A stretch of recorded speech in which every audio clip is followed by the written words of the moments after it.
Welcome back to another episode of Infidelity Tales Lab. We're thankful for your continued viewership.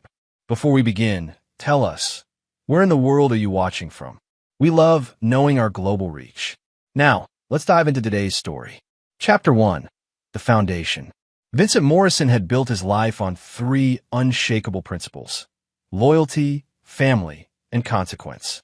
At 42, he owned a private security firm that specialized in personal protection for high-profile clients, work that had taught him to read people like open books and to trust his instincts above all else. His imposing 6'3" frame and steely gray eyes had intimidated many, but those closest to him knew the fierce protectiveness that drove every decision he made. He'd met Linda Hartwell 12 years ago at his brother's wedding. She was the maid of honor, radiant, charming, with auburn hair that caught the light just so, and a laugh that seemed to draw everyone into her orbit. Linda worked as a physical therapist at the time, helping accident victims rebuild their lives. It was that compassion, that apparent dedication to healing others, that had first attracted Vincent to her. Their courtship had been swift but intense. Within 8 months, they were married in a ceremony that Linda had insisted be extravagant, far beyond what Vincent's practical nature would have chosen, but he'd wanted her happy. 2 years later, their son Mason was born, a bright-eyed boy who inherited his father's analytical mind and his mother's quick wit. Vincent had built them a life most would envy. Their home in the affluent Riverside Hills neighborhood featured every luxury Linda desired. He'd encouraged her to leave physical therapy once Mason was born, wanting her to have the freedom to pursue whatever made her happy. She'd taken up tennis, joined the country club, and immersed herself in the social circles of suburban wives. But over the past 2 years, Vincent had noticed changes. Linda had become distant, frequently checking her phone and stepping away to take calls. She'd started spending more time at the country club, often returning home well after dinner with elaborate explanations about charity events and women's group meetings. Her affection toward both Vincent and Mason had cooled, replaced by a kind of irritated tolerance. Vincent's business instincts had whispered warnings, but he'd silenced them. This was his wife, the mother of his child, the woman who'd promised to stand by him through everything. He'd chosen to trust rather than investigate, a decision that would soon prove to be his greatest mistake. The accident happened on a Tuesday evening in October. Mason had been riding his bike in their neighborhood when a speeding car had struck him at the intersection near their home.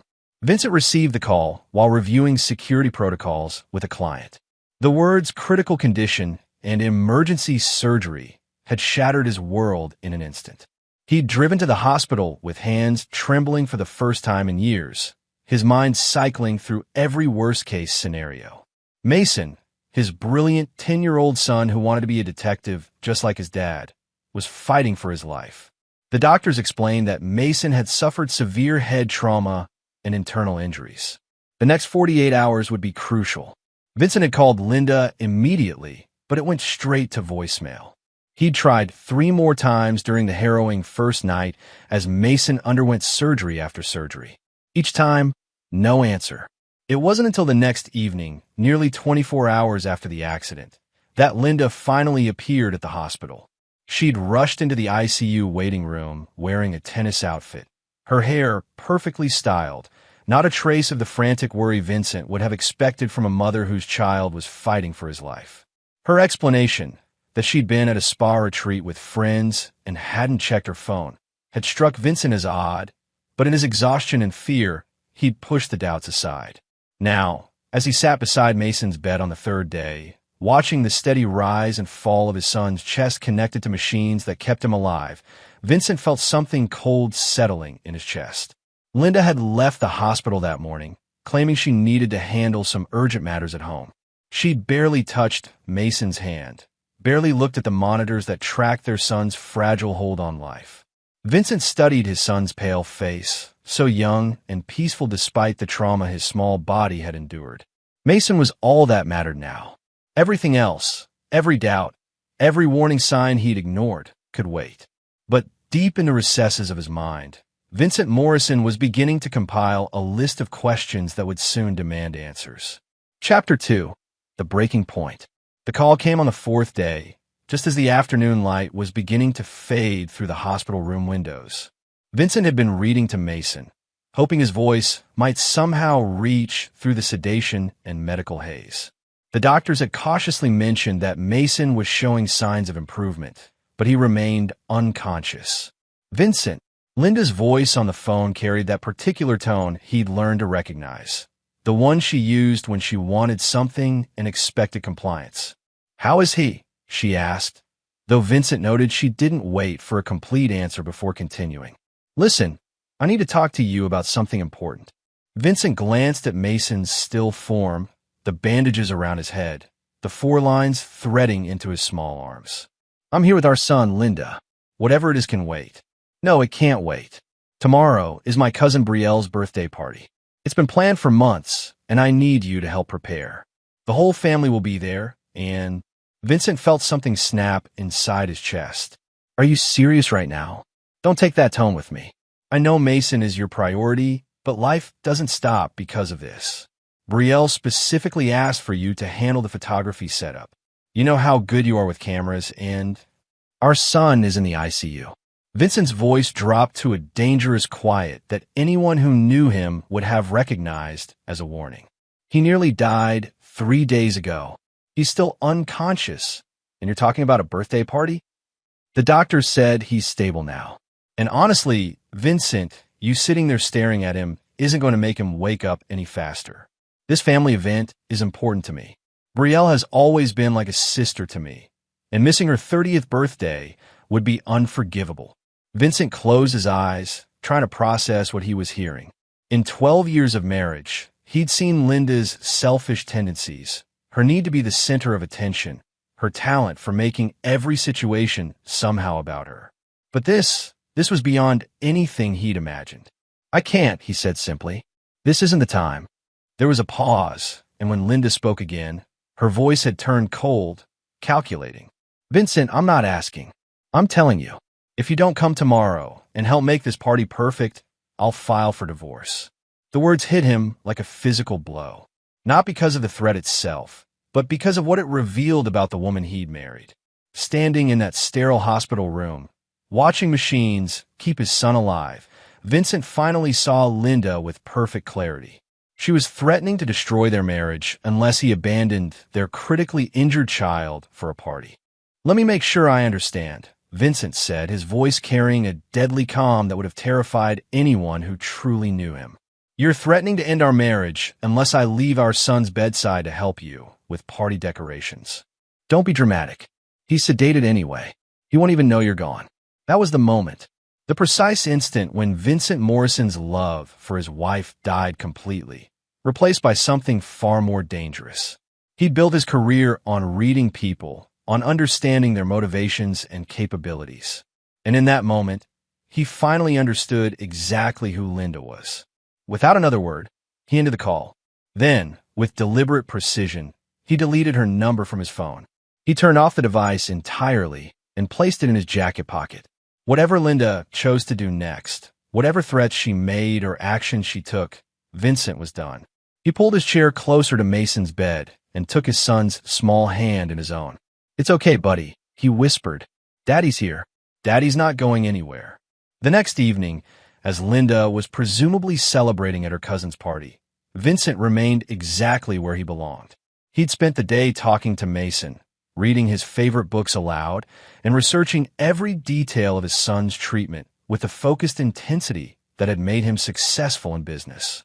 He'd also made some phone calls, not to Linda, but to contacts in his network, people who specialized in investigations, people who could find answers to questions Vincent had been too trusting to ask before. Because Vincent Morrison was many things, protective, ruthless when threatened, and absolutely relentless when someone harmed his family. But he was not, and had never been, a fool. He'd simply chosen to love and trust his wife despite the warning signs. That choice was over now. The man who would emerge from this hospital room would be someone Linda had never truly known, and someone she would come to fear with every fiber of her being. Chapter 3. The Revelation. Mason's eyes fluttered open on the 6th day, just as the morning sun cast golden rectangles across the hospital floor. Vincent had been dozing in the uncomfortable chair beside the bed when he heard the soft whisper of his name. Dad! Vincent was instantly alert, his heart hammering as he leaned forward to take Mason's hand. I'm here, son. I'm right here. Mason's voice was weak, his words slightly slurred from the medications, but his eyes were clear and focused. The accident. I remember. Don't worry about that now, Vincent said gently, pressing the call button for the nurses. You're safe. You're going to be okay. But Mason shook his head slightly, wincing at the movement. Dad, I need to tell you something. About Mom. Something in his son's tone made Vincent's blood run cold. Mason, you don't need to. I got hurt because Mother told me to go to the store. Mason's words came out in a rush, as if he needed to get them out before he lost the courage. She said she needed medicine for her headache, but she couldn't go because Uncle Trevor was coming over. Vincent felt the world tilt around him. Trevor Morrison, his own younger brother, Mason's uncle, the man who'd been best man at their wedding. Uncle Trevor? Mason nodded, tears forming in his eyes. I wasn't supposed to tell. Mom said it was our secret, that Uncle Trevor was helping her with a surprise for you. But Dad, they were kissing and touching each other like married people do. The machines around Mason's bed seemed to fade into white noise as Vincent processed what his son was telling him.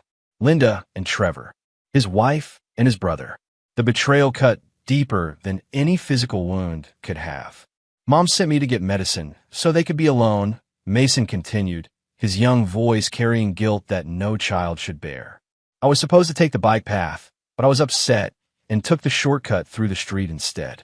That's when the car hit me. Vincent's hands clenched into fists, but his voice remained gentle for his son's sake. Mason, listen to me carefully. None of it, is your fault. Do you understand?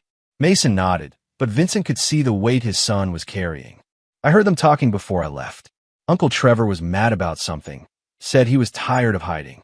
Mom was crying and saying she needed more time.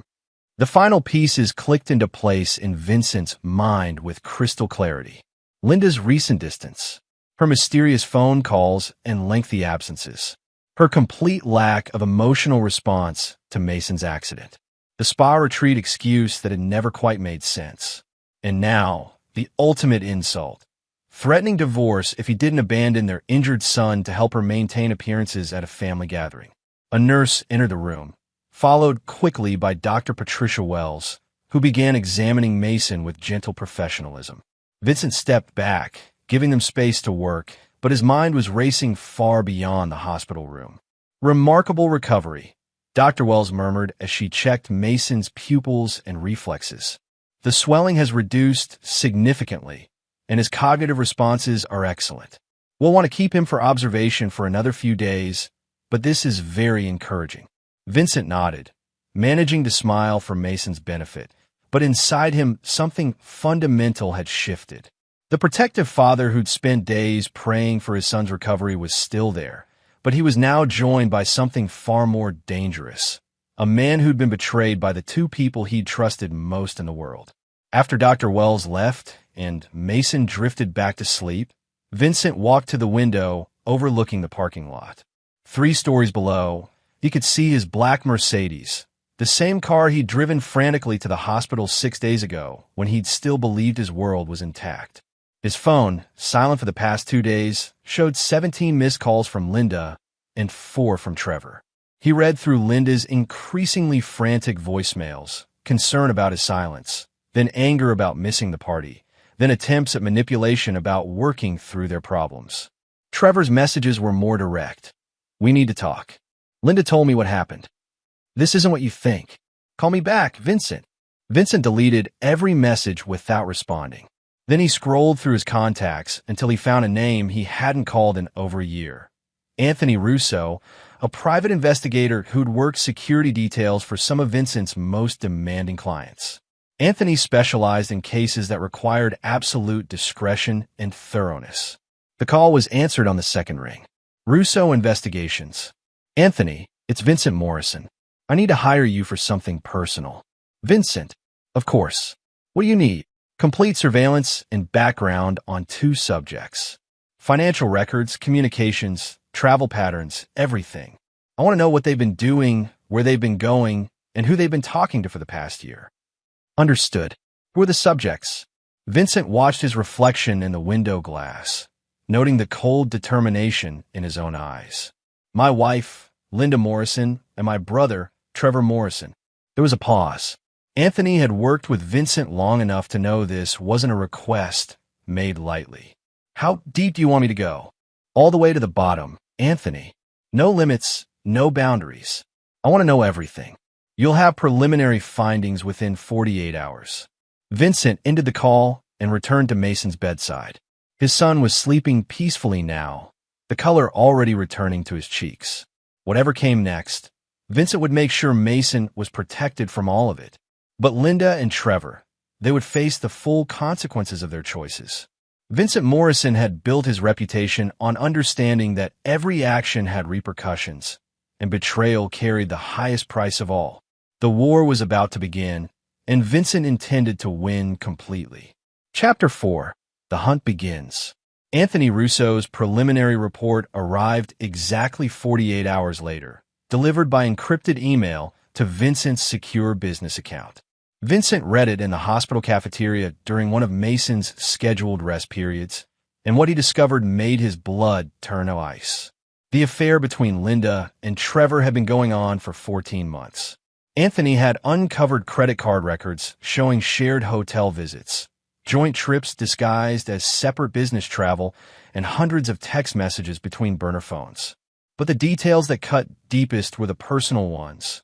Intimate photos, love letters, and planning documents for what they'd apparently started calling their real life together.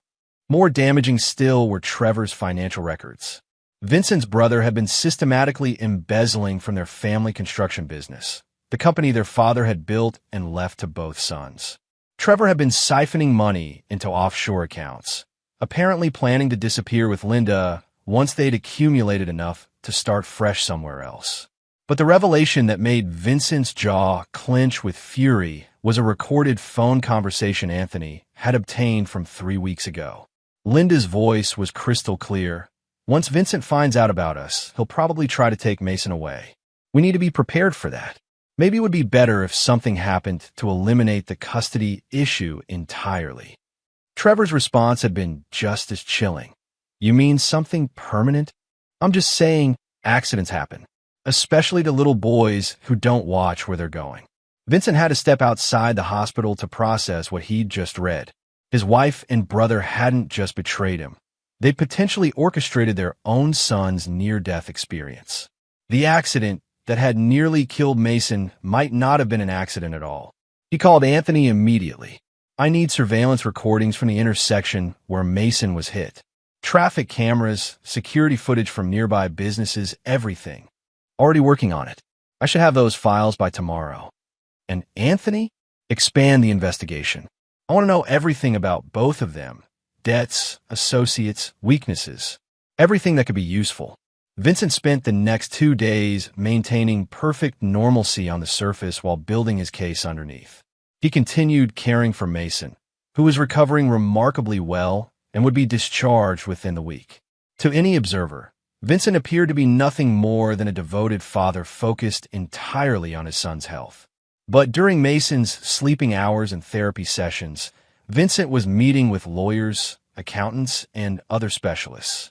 He consulted with Detective Ray Castellano, a former police investigator who now worked private cases for Vincent's security firm.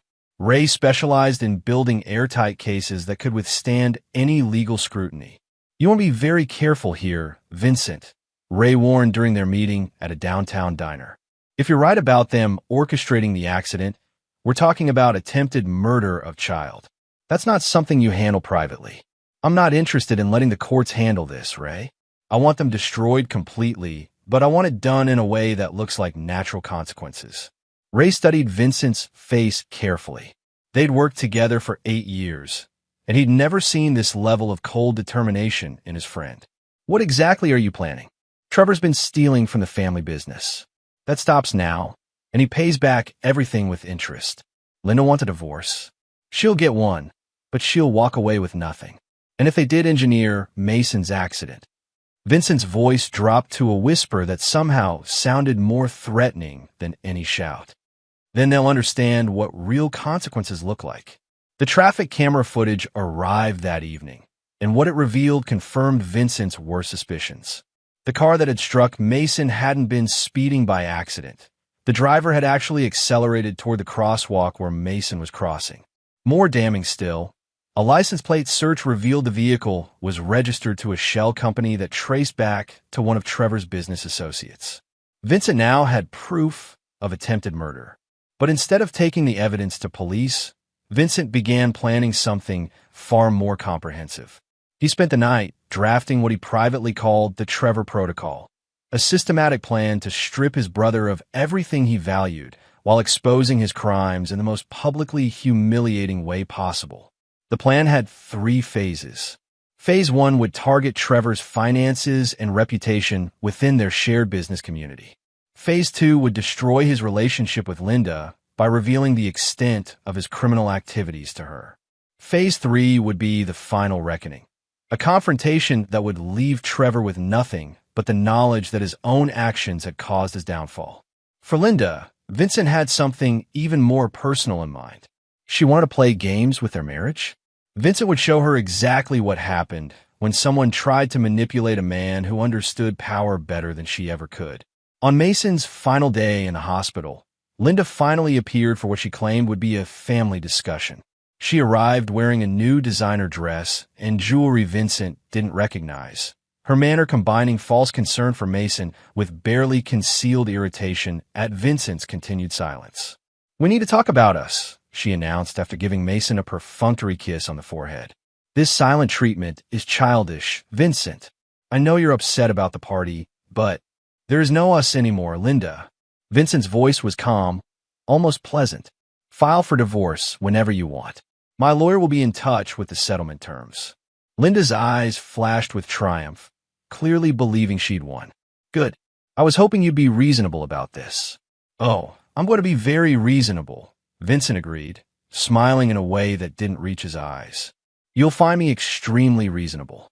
As Linda left the hospital that afternoon, confident in her victory, she had no idea that Vincent Morrison had just declared war. And in war, Vincent had never lost a single battle. Chapter 5. The Perfect Trap. Vincent spent Mason's first week home from the hospital establishing the perfect facade of a man resigned to his fate. He hired Mrs. Eleanor Fitzgerald, a highly recommended private nurse, to help with Mason's recovery while he handled the divorce proceedings. To Linda, he appeared defeated, going through the motions of their separation with bitter acceptance. What Linda didn't know was that Mrs. Fitzgerald had previously worked security for Vincent's firm and was documenting everything that happened in their home. Every conversation, every visitor, every phone call Linda made was being recorded through sophisticated surveillance equipment Vincent had installed throughout the house. The recordings from just the first 3 days were devastating. Linda had invited Trevor over within hours of Vincent supposedly giving up, and their conversations revealed the full scope of their plans. They discussed selling the house immediately, moving the offshore money to untraceable accounts, and starting fresh in Costa Rica, where they believed Vincent couldn't touch them. But more damning were the details about Mason's accident. In a moment of drunken confidence, Trevor had boasted about how easy it had been to arrange. "Your boy getting hurt was the perfect excuse for Vincent to be out of the picture," he'd said.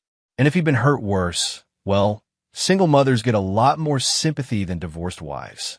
Vincent listened to the recording 3 times, his hands steady despite the rage building inside him. They hadn't just betrayed him, they tried to murder his son for convenience. Whatever happened next, they had earned every moment of suffering he was about to deliver. The first phase of Vincent's plan launched during the second week. Trevor arrived at the Morrison construction offices Monday morning to find the locks changed and federal investigators waiting with a search warrant.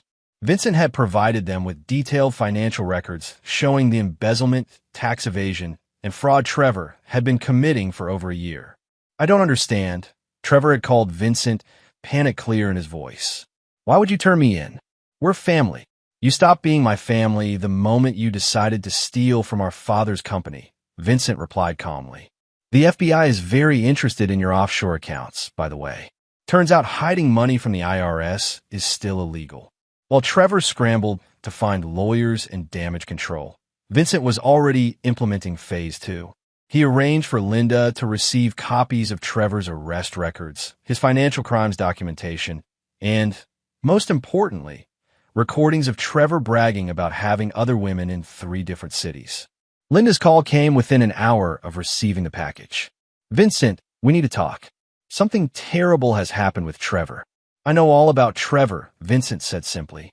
I've known for weeks. There was silence on the line. Then Linda's voice came back smaller, more uncertain. What do you mean? I know about the affair. I know about the embezzlement. I know about the accident.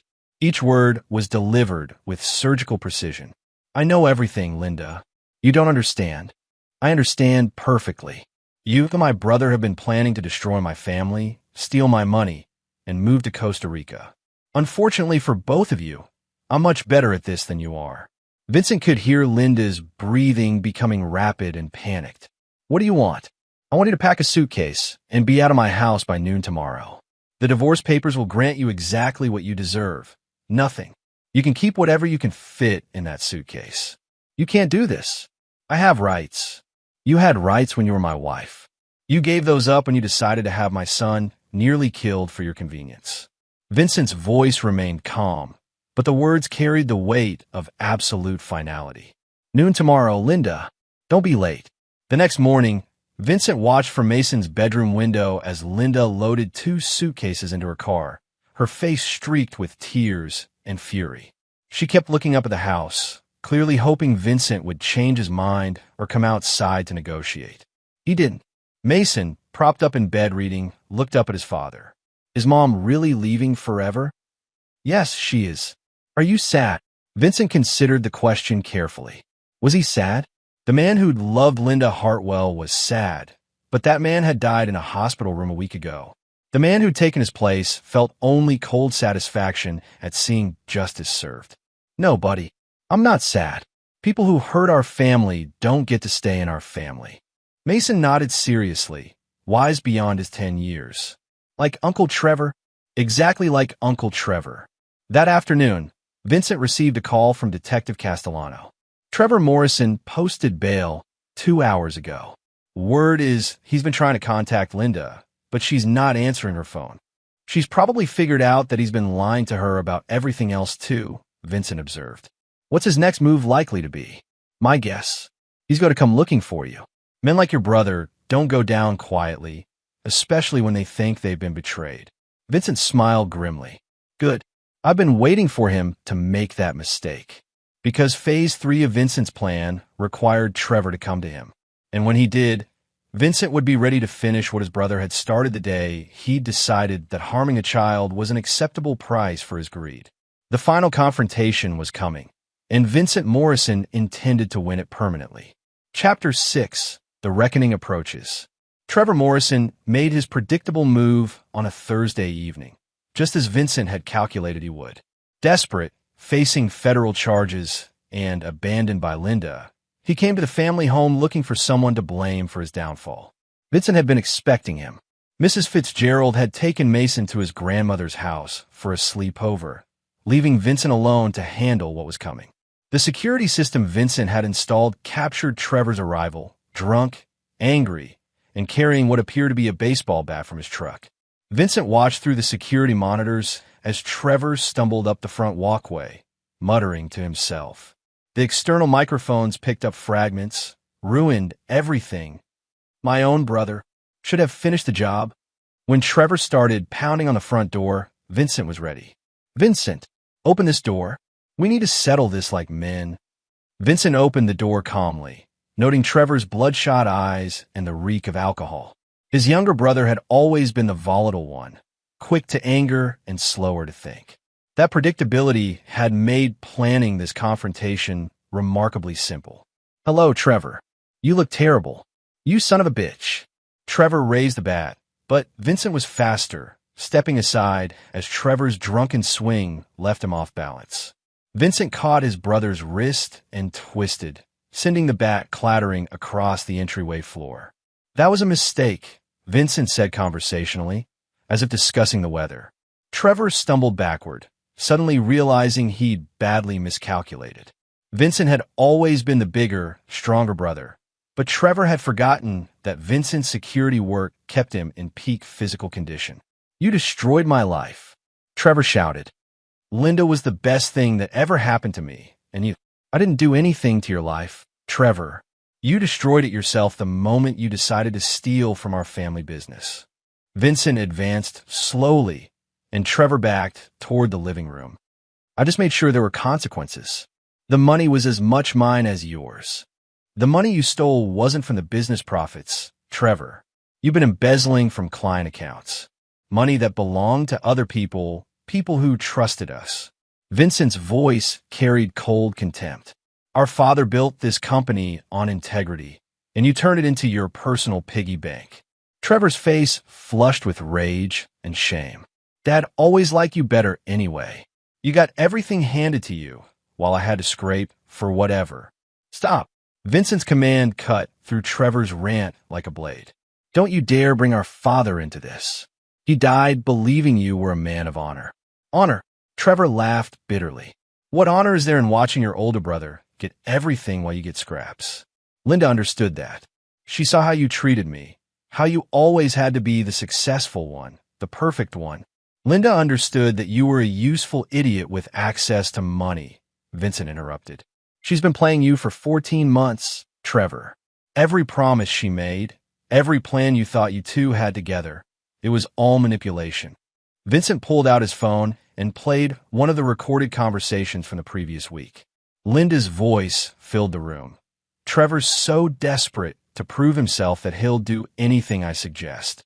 The money laundering, the offshore accounts, even arranging the accident. He actually thinks I respect him for it." Trevor's face went white as he heard his lover's words. You doctored that. You're lying." Vincent played another recording, this one from just 3 days ago. "I never loved Trevor. How could I? He's weak, criminal, and honestly not very bright. But he was useful for getting Vincent out of the picture. Once the divorce is final and I have my settlement, I'll disappear and let Trevor deal with his legal problems alone." Trevor sank into a chair, the fight going out of him as he realized the full scope of how thoroughly he'd been used. "She said she loved me. She said we were going to start over together. She used you to steal money and try to kill my son," Vincent said, his voice dropping to a dangerous whisper. "Did you really think there wouldn't be consequences for that? The accident was her idea. I just arranged the car. I never wanted Mason to actually get hurt that badly." Vincent went very still. "You just confessed to attempted murder." Trevor looked up, sudden panic in his eyes as he realized what he'd just admitted. "Vincent, you have to understand." "I understand perfectly." Vincent pulled out his phone again, this time showing Trevor that their entire conversation had been recorded. "I understand that you and Linda conspired to have my 10-year-old son killed for money." Trevor tried to stand, but Vincent was already moving. Years of protection work had taught him how to restrain dangerous individuals efficiently and permanently. Trevor found himself face down on the hardwood floor with Vincent's knee pressed against his spine. "Here's what's going to happen," Vincent said calmly, ignoring Trevor's struggles. "You're going to prison for embezzlement, fraud, tax evasion, and attempted murder. You'll serve 15 to 20 years if you're lucky. You can't prove the murder attempt. I have recordings of you confessing. I have financial records of you paying the driver. I have traffic camera footage of the accident. And now I have you confessing again on tape." Vincent applied slightly more pressure, and Trevor gasped. "I can prove everything." Vincent stood up, leaving Trevor gasping on the floor. "But here's the thing, Trevor. Prison is just the beginning. You tried to kill my son, and that means you've made an enemy who will never, ever forget." "What do you mean?" Vincent smiled, and Trevor finally understood the true danger he was in. This wasn't the protective older brother he'd grown up with. This was someone far more dangerous, a man with resources, connections, and an absolute commitment to revenge. "I mean that for the rest of your life, wherever you go, whatever you try to build, I'll be there to tear it down. Every job you apply for, every relationship you start, every moment of peace you think you've found, I'll be there to remind the world exactly what you are. Trevor tried to crawl away, but Vincent caught his ankle. And Trevor? Linda's going to face the same justice. She's already discovered that all her credit cards have been canceled, her bank accounts frozen, and her passport flagged. She's trapped, alone, and about to learn what happens to people who threaten my family. As Vincent called the police to report an intruder who'd confessed to attempted murder, Trevor Morrison finally understood that he'd declared war on the wrong man. And this war was about to end with his complete and permanent destruction. Chapter 7. The Final Justice. The next 3 weeks unfolded exactly as Vincent had orchestrated. Trevor was denied bail after the recording of his confession was presented to the court, and Linda found herself trapped in a legal nightmare that stripped away every advantage she'd thought she possessed. Vincent's lawyer, Rebecca Cross, was a specialist in high-stakes divorce cases who took particular satisfaction in destroying manipulative spouses.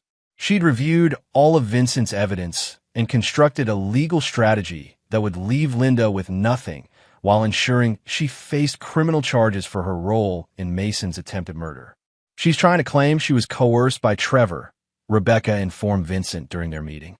Her attorney is arguing that she was a victim of manipulation and had no real involvement in the criminal conspiracy.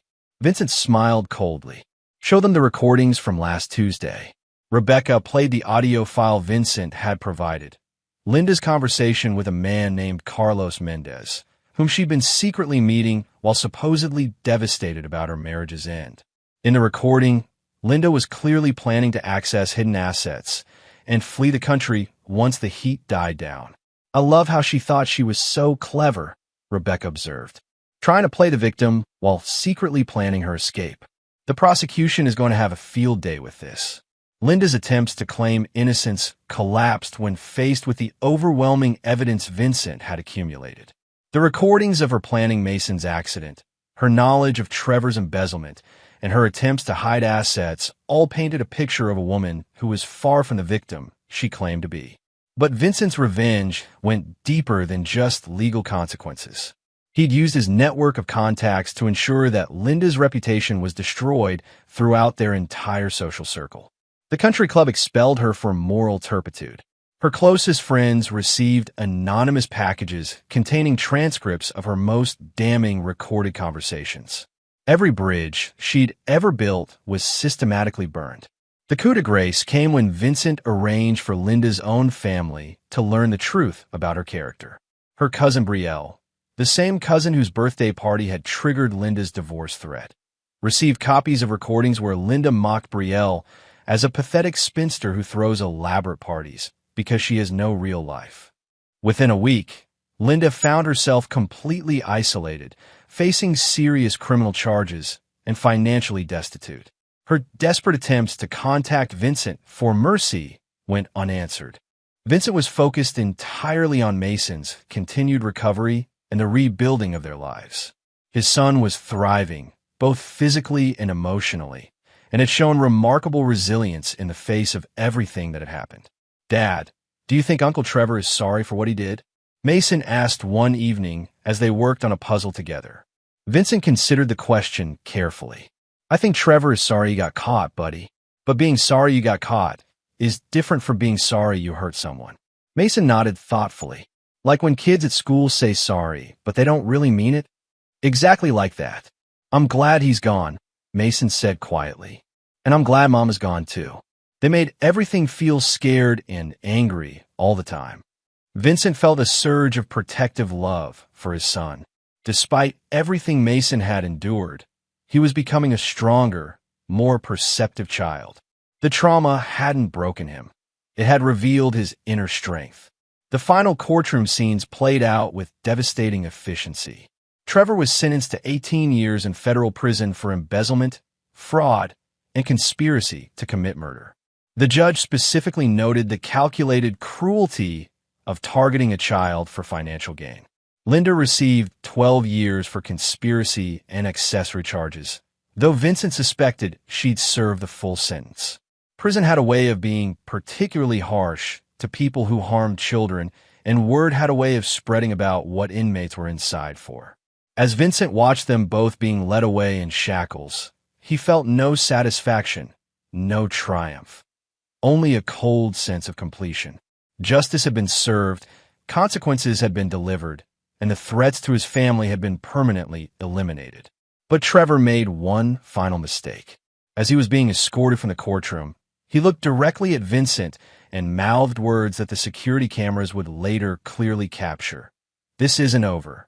Vincent smiled then, the first genuine emotion he'd shown in months, because Trevor still didn't understand who he was dealing with. Even from prison, Trevor apparently thought he could continue to threaten Vincent's family. That night, Vincent made a phone call to contacts who specialized in ensuring that prison could be a very educational experience for inmates who needed to learn important lessons about consequences. Trevor Morrison would discover that Vincent's reach extended far beyond the courtroom, and that some wars never truly end. They just move to different battlefields. Chapter 8: Prison Lessons. Trevor Morrison's first month in federal prison taught him several important lessons. The most significant was that his older brother's influence extended far beyond the civilian world he'd known. It started with small things. His commissary orders consistently arrived incomplete or spoiled. His cell assignments kept changing, always to locations with problematic cellmates. Guards seemed to lose his request forms and forget to relay his messages. Mail delivery became sporadic at best. But the real education began when Trevor was approached by Marcus Webb, a lifer who controlled most of the prison's internal economy. Marcus was a soft-spoken man whose quiet demeanor masked a ruthlessly efficient intelligence network. "Trevor Morrison," Marcus said during their first conversation in the prison yard, "you're the one who tried to have a kid killed for money." Trevor tried to appear confident. "I don't know what you're talking about." Marcus smiled patiently. "See, that's interesting, because I have some friends on the outside who told me all about you. How you worked with that woman to arrange for a 10-year-old boy to get hit by a car. How you did it for money and a piece of tail that didn't even respect you. Who told you that? Let's just say your brother has friends in interesting places." Marcus's smile never wavered, and those friends wanted to make sure everyone here understood exactly what kind of man you are. The conversation was a revelation for Trevor. Vincent hadn't just destroyed his life legally. He'd arranged for Trevor's imprisonment to be a daily reminder of the consequences of his choices. Every day brought new humiliations, new demonstrations that, even behind bars, Vincent's reach was absolute. Meanwhile, Linda was learning similar lessons in the women's federal facility 3 states away. Her attempts to maintain her appearance and social status were systematically undermined by accidents and oversights that left her looking haggard and desperate. But Vincent's true masterstroke came 6 months into their sentences. Through carefully orchestrated channels, both Trevor and Linda received the same message.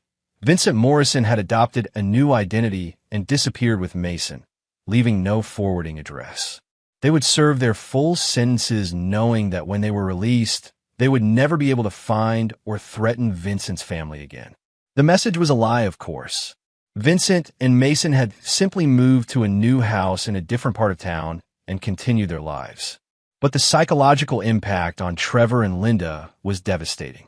They faced the next 11 years knowing that their crimes had not only destroyed their freedom, but had also permanently severed any possibility of finding Vincent and Mason when they were released. Trevor's breaking point came 8 months into his sentence.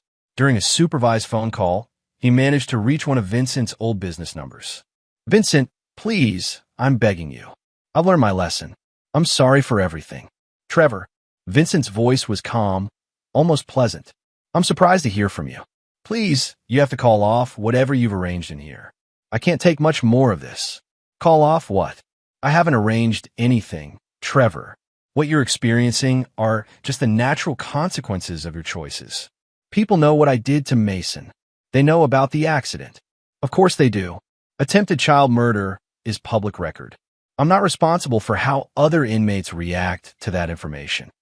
Trevor was crying now, all pretense of dignity abandoned. "I'll do anything.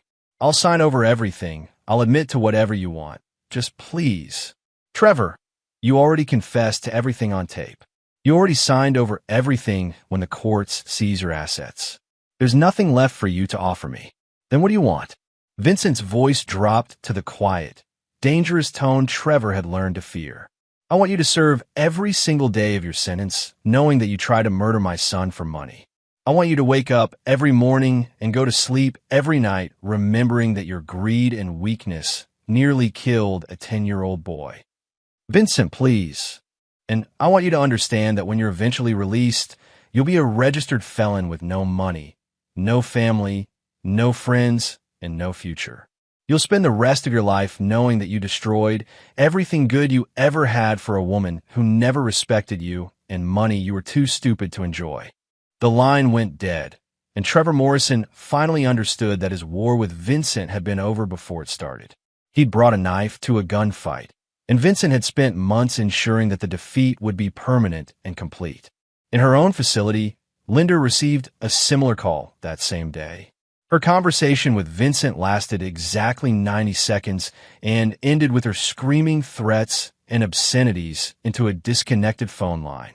That night, both Trevor and Linda learned that threatening Vincent Morrison's family, even from prison, carried additional consequences.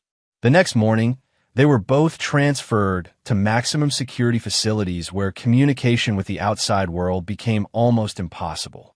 Vincent set down his phone and returned to helping Mason with his homework. His son was excelling in his new school, making friends easily, and showing no signs of lasting trauma from his ordeal. "Dad, was that Uncle Trevor on the phone?"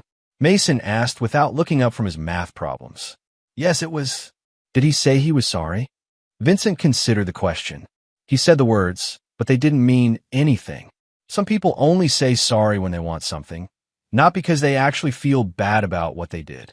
Mason nodded seriously. "I'm glad we don't have to see him anymore." "You never will," Vincent assured him. "Some bridges, once burned, can never be rebuilt." As Vincent looked at his son, healthy, happy, and safe, he felt complete satisfaction with the choices he'd made. Justice had been served, consequences had been delivered, and the future belonged entirely to him and Mason. The war was over, and Vincent Morrison had won it completely. Chapter 9, New Beginnings. 2 years after the trials, Vincent Morrison stood in the kitchen of their new home, watching Mason play basketball in the backyard with his best friend Jake. At 12, Mason had grown tall and strong, with no physical limitations from his injuries and a maturity that impressed every adult who met him. The house was smaller than their previous home, but felt infinitely more peaceful. Vincent had chosen the location carefully, a quiet neighborhood with good schools and neighbors who value privacy. He'd also implemented security measures that were invisible but comprehensive, ensuring that Mason would always be safe without feeling like he lived in a fortress. Dr. Sarah Chun, Mason's therapist, had pronounced him remarkably well-adjusted during their final session the previous month. "He's processed the trauma in a very healthy way," she told Vincent. "Children are often more resilient than we expect, especially when they have a strong support system." Vincent had built that support system carefully. Mrs. Fitzgerald had become like family, serving as both caregiver and confidant for Mason. Mrs. Morrison, Vincent's mother, had moved closer and spent several days a week with her grandson. A circle of trusted friends and neighbors provided additional layers of security and normalcy. The construction business had been rebuilt from the ground up under Vincent's sole control. All of Trevor's contamination had been methodically removed, and the company now operated with integrity that would have made their father proud. Vincent had hired Detective Ray Castellano as head of security, and the business had expanded into corporate consulting with impressive success. But the most significant change was in Vincent himself. The man who had emerged from the hospital ICU 2 years ago was harder than the man who had entered it, but he was also more focused on what truly mattered. He'd learned to distinguish between people who deserve his trust and those who merely demanded it. The doorbell rang, interrupting his thoughts. Vincent opened it to find Detective Ray Castellano holding a manila envelope. "Thought you'd want to see this," Ray said, stepping into the house.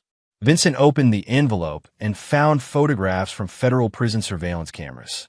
Trevor looked haggard and thin, his face bearing scars that suggested his imprisonment had been exactly as educational as Vincent had intended.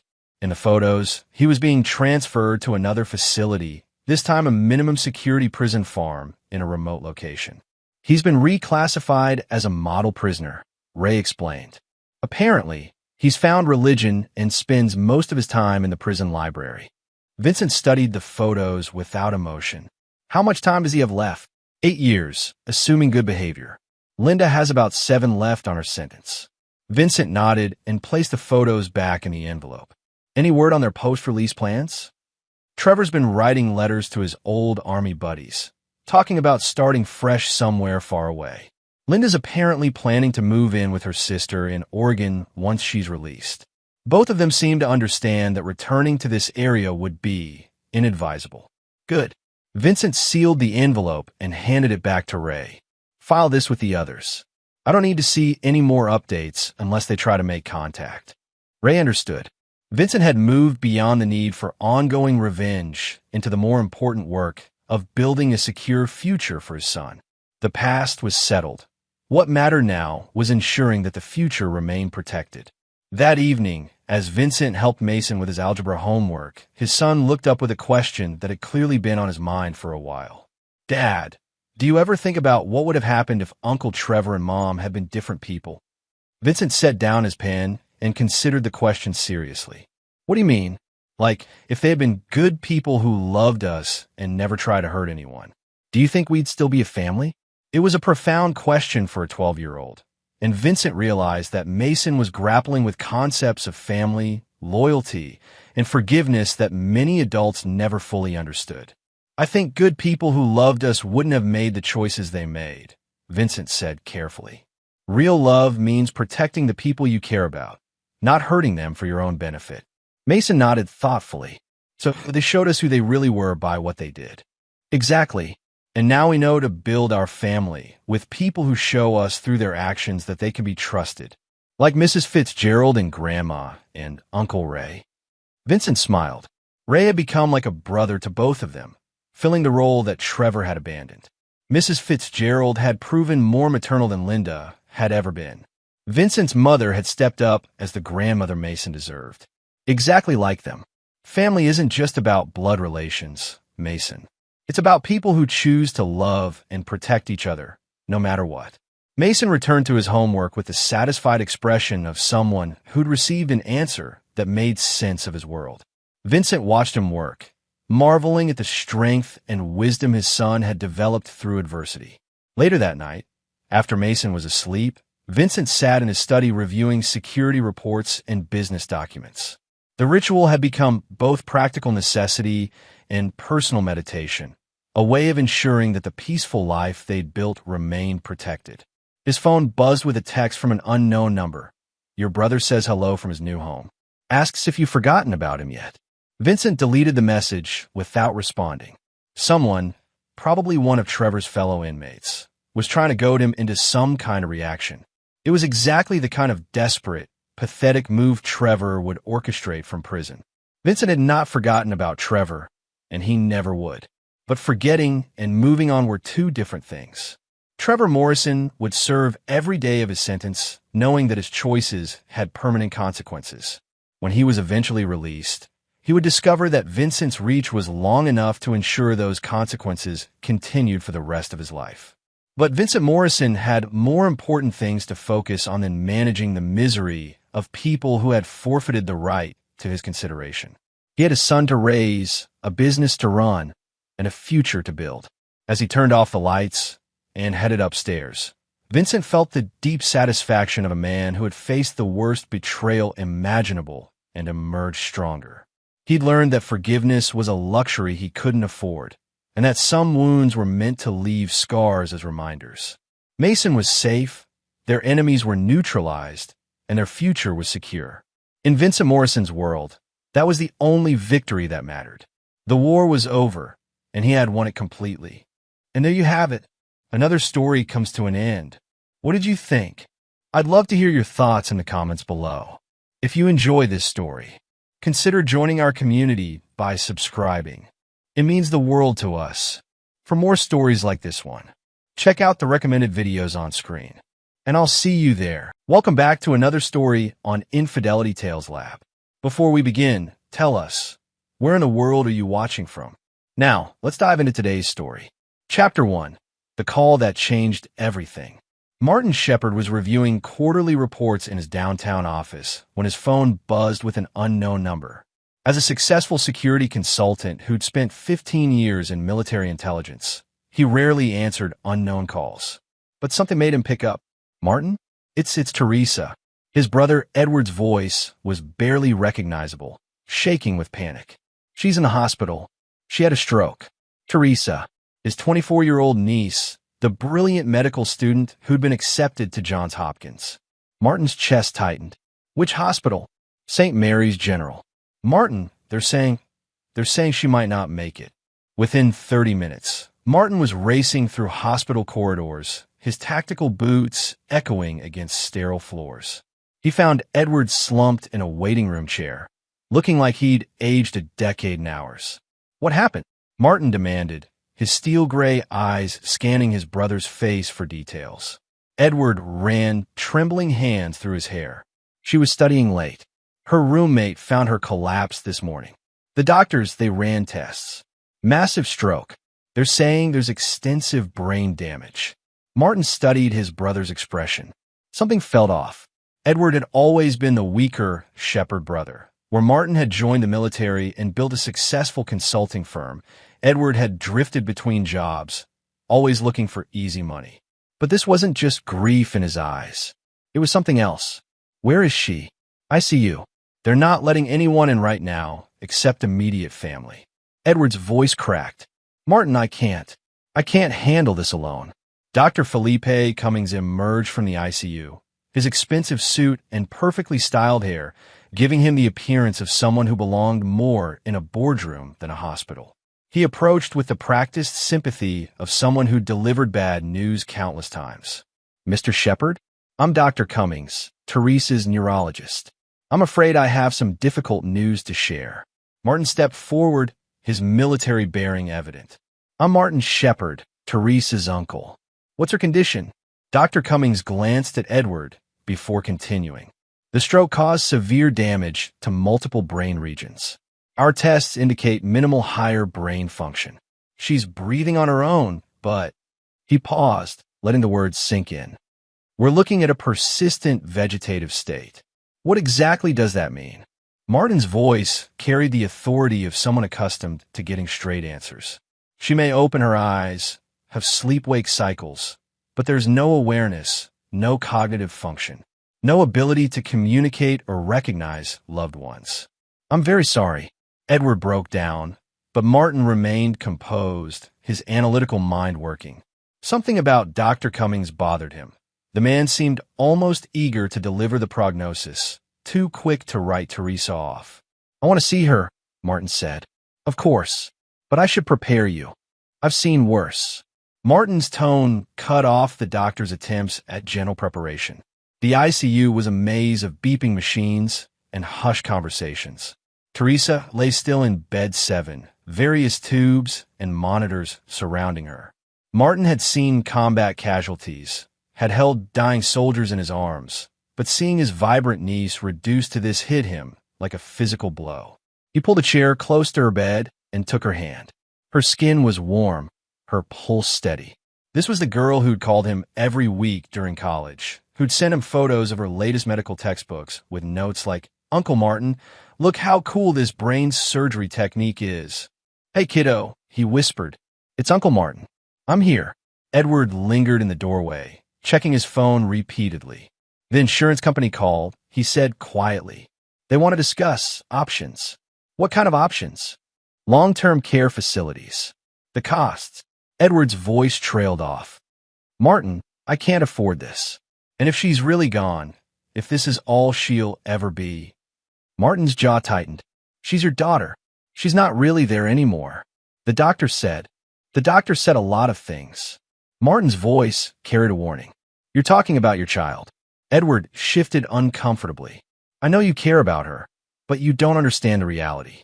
The medical bills, the long-term care costs. I've got my own life to think about. Your own life. Martin stood slowly, his 6-foot frame imposing. Your daughter is fighting for her life. She's not fighting for anything. She's a vegetable, and I can't spend the rest of my life. Edward caught himself, but the damage was done. Martin stared at his brother with barely contained disgust. Edward had always been selfish, but this was a new low. Get out. Martin, get out. Now. After Edward left, Martin sat back down beside Teresa. He'd make sure she got the best care possible, regardless of what his brother wanted. He'd liquidate investments if necessary, sell property, whatever it took. As he held her hand, planning how to navigate the medical system and secure Teresa's future, he felt the slightest pressure against his palm.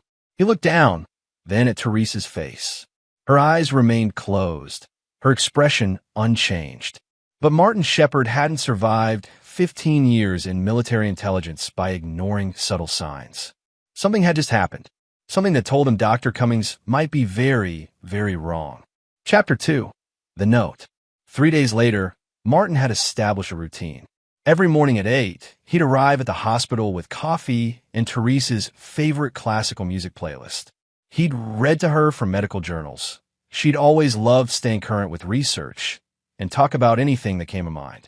The nursing staff had grown accustomed to his presence. Unlike Edward, who'd visited once more before mentioning a necessary business trip to Hawaii, Martin never missed a day. Nurse Jeanette Vincent, a kind woman in her 50s, often stopped to chat. She's lucky to have you, she said during his 4th-day visit. Most families, well, after the doctors deliver news like this, we don't see much of them. Most families aren't dealing with Teresa Shepard, Martin replied, adjusting the angle of Teresa's bed. She's stronger than they know. You really believe she can hear you? Martin looked at Teresa's peaceful face. I've learned not to underestimate people who've been written off. Dr. Cummings appeared in the doorway, chart in hand. Mr. Shepard, might I have a word? They stepped into the hallway, where Dr. Cummings adopted his professional tone. I've been reviewing Teresa's case with our ethics committee. Given the extent of the damage and the prognosis, we need to discuss realistic expectations. Meaning, long-term care facilities. There are several excellent options that specialize in persistent vegetative state patients. Much more cost-effective than acute care. Martin studied the doctor's face. Cost-effective for whom? For the family, of course. Insurance companies have limitations on extended hospital stays for cases like this. Cases like this, Martin repeated. You mean patients you've decided can't recover? Dr. Cummings's smile tightened. Mr. Shepard, I understand this is difficult, but denial won't change Teresa's condition. The sooner we accept reality. The reality is she's been stable for 4 days. Her vitals are strong. Her brainstem function is intact. Martin's voice remained calm, but his eyes had gone cold. I'm not ready to warehouse her yet. I'm afraid it's not entirely your decision. Her father has medical power of attorney. Her father who's currently sipping Mai Tais in Maui while his daughter fights for her life. Dr. Cummings cleared his throat. Mr. Edward Shepard has been in contact. He's coming around to the practical realities. Something in the doctor's tone set off every alarm bell Martin had developed during his intelligence career. Dr. Cummings wasn't just delivering medical opinions. He was pushing an agenda. That afternoon, Martin returned to Teresa's room to find Edward had returned early from his trip, looking tan and rested. He was speaking quietly with Dr. Cummings near the window. The facility we discussed has an excellent reputation, Dr. Cummings was saying. Very peaceful. Your insurance will cover the basic care package. Edward nodded. When can we transfer her? As early as tomorrow. I'll have my assistant handle the paperwork. Martin cleared his throat. Both men turned, and Edward had the grace to look ashamed. You moving her? Martin asked. It's for the best, Edward said quickly. The doctor explained that there's no point in keeping her here. This place has better resources for patients who can actually benefit from them. Patients who can actually benefit. Martin repeated his brother's words, disgusted. She's your daughter. She's gone, Martin. Accepting that isn't giving up, it's being realistic. Martin looked between his brother and Dr. Cummings, seeing something pass between them that confirmed his suspicions. This wasn't just about medical care or costs. There was something else happening here. I need some time alone with her, Martin said. Dr. Cummings checked his watch. Visiting hours end in an hour. Then I'll use that hour.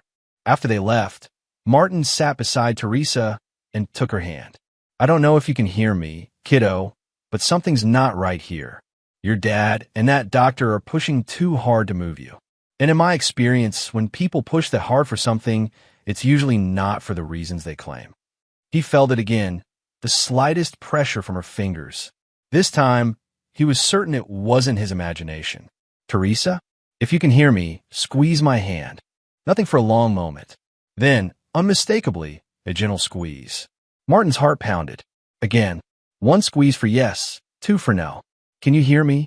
One squeeze. Are you in pain? Two squeezes. Are you scared? One squeeze. Martin leaned closer. Is something wrong? Something beyond a stroke. One squeeze.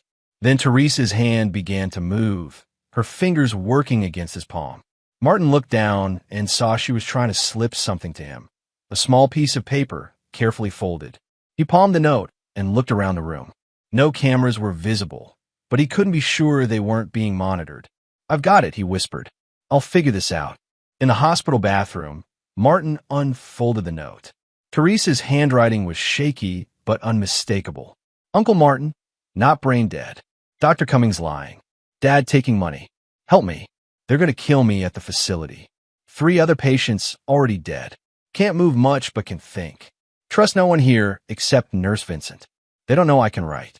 Get me out. Martin stared at the note, his mind racing. His niece wasn't brain dead. She was trapped, aware, and apparently caught in the middle of some kind of conspiracy involving her own father and doctor. The military strategist in him immediately began analyzing the situation. Teresa was in immediate danger. Whatever was happening at the facility, they wanted to transfer her to had already killed 3 patients. He needed more information, and he needed to act fast. But he also needed to be smart about this. If he tipped his hand too early, they might accelerate their timeline. He needed to make them think he was just another grieving family member while he gathered evidence and planned his response. Martin Shepard had spent his career in situations where people underestimated him. It usually didn't end well for them. He tucked the note into his wallet and returned to Teresa's room, where Edward was back, checking his phone. Everything okay? Edward asked, not looking up. Just processing everything, Martin replied, sitting down beside Teresa's bed. This is all happening so fast. I know it's hard, but Dr. Cummings says the sooner we move her, the better. The facility has a spot available starting tomorrow. Tomorrow. Martin kept his voice neutral despite the alarm bells going off in his head. That seems rushed. Apparently, spots at good facilities don't stay open long. We're lucky they can take her. Martin nodded thoughtfully, already planning his next moves. You're right. We should do what's best for Teresa. Edward looked relieved. I'm glad you understand. I was worried you'd fight this. I just want what's best for her, Martin said, squeezing Teresa's hand gently. He felt her respond with a single, subtle squeeze, a confirmation that she'd heard everything. As Edward chatted about the transfer arrangements, Martin's mind was already working on a different kind of plan. These people had made a critical error. They'd underestimated both Teresa and him. They were about to learn that the Shepard family didn't go down without a fight. Chapter 3. Unraveling the Web. That night, Martin sat in his home office. A converted room filled with secure communication equipment, multiple monitors, and filing cabinets that contained the tools of his trade. His security consulting firm specialized in corporate intelligence and fraud investigation, skills that had served Fortune 500 companies well. Now, he'd use those same skills to save his niece. He started with Dr. Felipe Cummings. Within 2 hours, Martin had pulled the doctor's financial records, professional history, and personal background. What he found confirmed his suspicions. Cummings had been sued 3 times in the past 5 years for misdiagnoses related to brain injuries. Each case had been settled out of court with substantial payouts. More interesting was his recent financial activity, large deposits that didn't match his hospital salary, all coming from a company called Peaceful Transitions Care Facility. Martin dug deeper into Peaceful Transitions. On the surface, It appeared to be a legitimate long-term care facility specializing in severe brain injury patients. But the ownership structure was deliberately obfuscated through multiple shell companies. More damning was the facility's patient mortality rate, 30% higher than similar facilities, with most deaths occurring within the first month of admission. His phone rang at 2 a.m. It was Nurse Vincent. "Mr. Shepard? I'm sorry to call so late, but I'm working the night shift and thought you should know. They moved up Teresa's transfer. It's happening at 6 a.m. Martin's blood went cold. That's 4 hours from now. I overheard Dr. Cummings on the phone. He was telling someone that the situation needed to be expedited.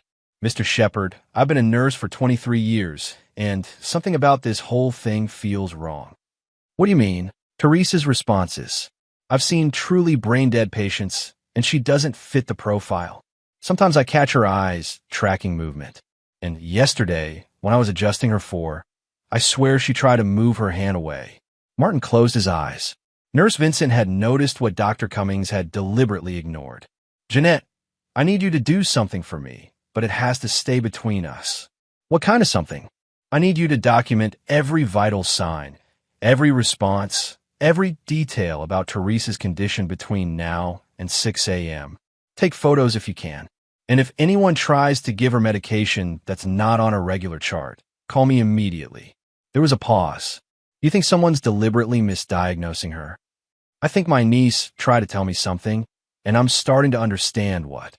Martin spent the remaining hours before dawn preparing. He needed to move fast and smart. These people, whoever they were, had made their first mistake by accelerating their timeline. Desperation made people sloppy. At 5:30 a.m., Martin arrived at the hospital carrying a large coffee and wearing his most concerned uncle expression. He found Edward in the lobby, signing transfer papers. "I wanted to be here when they moved her," Martin said, keeping his voice heavy with resignation. To say goodbye, Edward looked relieved that Martin wasn't fighting the transfer. "The ambulance will be here in 20 minutes. Dr. Cummings said the facility is beautiful. Very peaceful." "I'm sure it is." Martin watched his brother sign document after document without reading them. A lot of paperwork for a simple transfer. "Insurance requirements," Edward said absently. Dr. Cummings' assistant helped me understand everything. Dr. Cummings appeared with a clipboard and a satisfied smile. "All set. The transport team will handle everything from here." "Actually," Martin said, "I was hoping to ride along, just to see where she'll be living." Dr. Cummings' smile flickered. "I'm afraid that's not possible. The transport is for medical personnel only. But you can visit once she's settled in." "Of course." Martin nodded understandingly. "When would that be?" "The facility prefers a 24-hour adjustment period. No visitors during that time." 24 hours. More than enough time for whatever they had planned. The transport team arrived. 2 men in medical uniforms who looked more like security guards than paramedics. As they prepared to move Teresa, Martin bent down and kissed her forehead. "I'll see you soon, kiddo," he whispered, then added quietly, "Don't give up. I'm coming for you." Her eyes fluttered open for just a moment, meeting his. In that brief contact, Martin saw fear, but also determination. Teresa was still fighting. As the ambulance pulled away, Martin turned to his brother. "You're really okay with this?" Edward was already checking his phone. "It's for the best." Dr. Cummings explained that she'll be more comfortable there. "And the costs?" "Surprisingly reasonable." Dr. Cummings helped arrange some kind of special rate through the insurance. Martin nodded, filing away another piece of the puzzle. "Well, I guess that's that." But as Edward walked away, probably heading back to his normal life, Martin was already implementing the plan he'd formulated during the sleepless night. He had 12 hours before visiting hours opened at Peaceful Transitions. That was more than enough time to discover exactly what happened to patients who were transferred there, and why Dr. Cummings and his partners were so eager to get Teresa behind their doors. Martin Shepard had spent his career protecting people from threats they couldn't see coming. Now, someone had threatened his family. They were about to learn that was a mistake they'd regret for whatever time they had left. Chapter 4. Behind Enemy Lines. Martin spent the morning conducting reconnaissance on Peaceful Transitions Care Facility. Located on the outskirts of town, the building was modern but isolated, surrounded by landscape grounds that would make it difficult to approach undetected.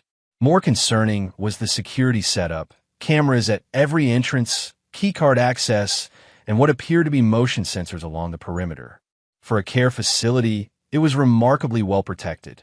Using contact from his consulting work, Martin accessed public records and discovered that Peaceful Transitions had processed 47 vegetative state patients in the past 18 months. Of those, 31 had died within 6 weeks of admission. The official causes range from complications to pneumonia to cardiac events, all plausible for severely brain-injured patients, but the pattern was unmistakable. At 2 p.m., Martin arrived for visiting hours wearing a hidden camera and audio recorder. The receptionist, a cheerful woman named Melissa Shepard, greeted him with practiced sympathy. "You must be Teresa's uncle. Dr. Cummings mentioned you be visiting. She's in our specialized care wing." Martin was escorted through corridors that felt more like a high-end hotel than a medical facility. Too quiet, too clean, too perfect. As they passed various rooms, he caught glimpses of patients lying motionless in beds, all connected to similar monitoring equipment. Teresa's room was at the end of the hall.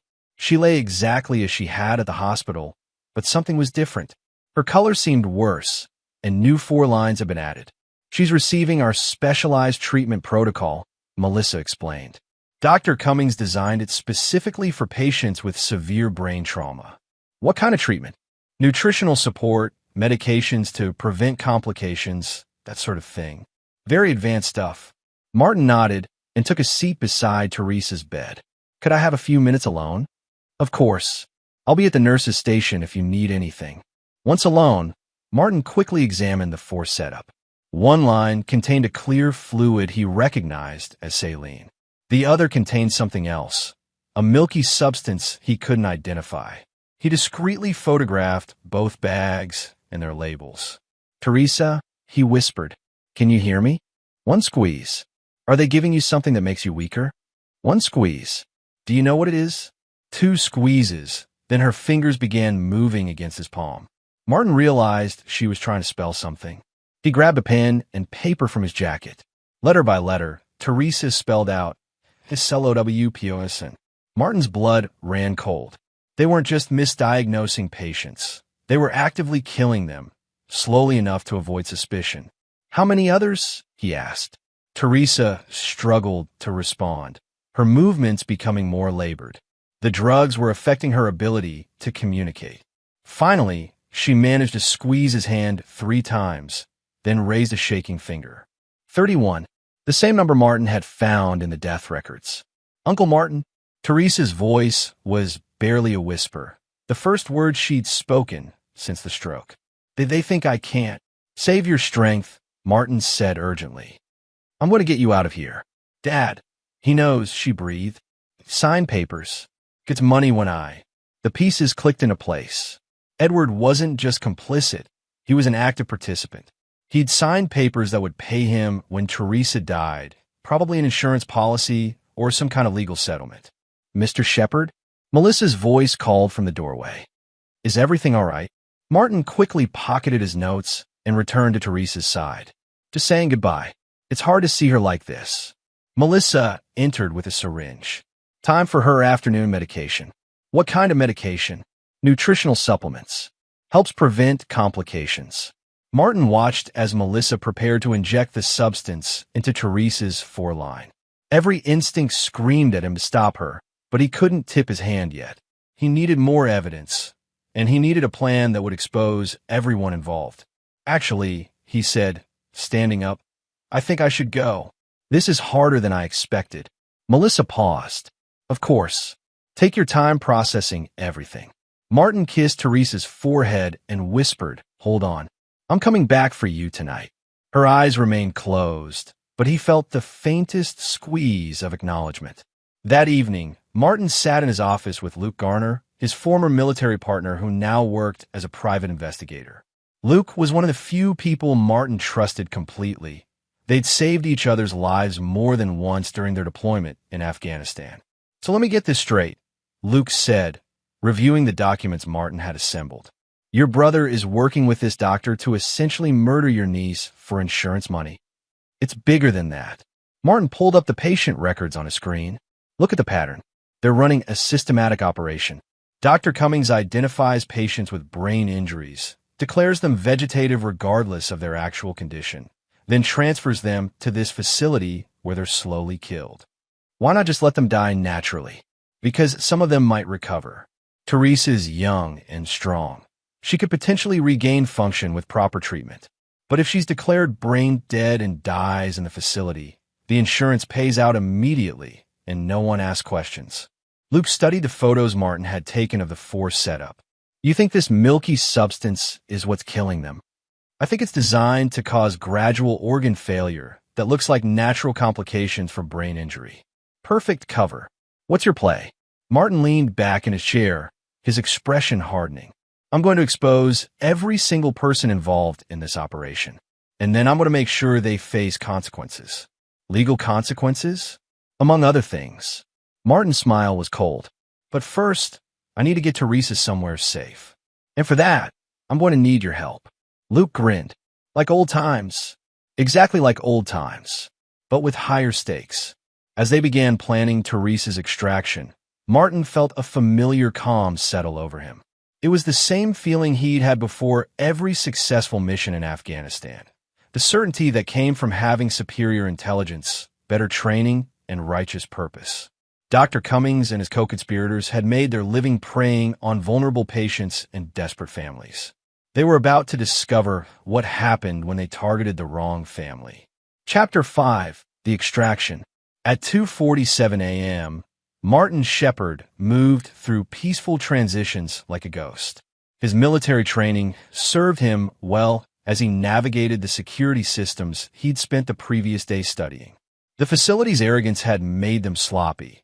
Their cameras had predictable blind spots, and their keycard system was a model he'd bypassed during a corporate security audit 2 years earlier. Luke waited in a modified van outside the facility's delivery entrance, monitoring police scanners and ready to provide extraction support. They had a 12-minute window between security rounds. Martin found Teresa's room exactly where he'd left her, but her condition had deteriorated noticeably. The drip had been increased, and her breathing was more labored. Whatever they were giving her was accelerating. Teresa, he whispered, disconnecting the poisonous line. Time to go. Her eyes opened, clearer than they'd been in days. Uncle Martin, I'm here, kiddo. We're getting you out. He carefully lifted her from a bed, grateful for the hours he still spent in the gym maintaining his military fitness. Teresa was weak, but conscious, her arms wrapping around his neck. Can you walk? He asked. Little bit. Legs, getting stronger. The facility's layout worked in their favor. Teresa's room had direct access to a side corridor that led to the delivery entrance. As they moved through the shadows, Martin's earpiece crackled with Luke's voice. Security guard just entered the building. You've got maybe 3 minutes before he reaches your wing. Martin picked up the pace, half carrying Teresa through the final corridor. They reached the delivery door just as Luke pulled up in a van.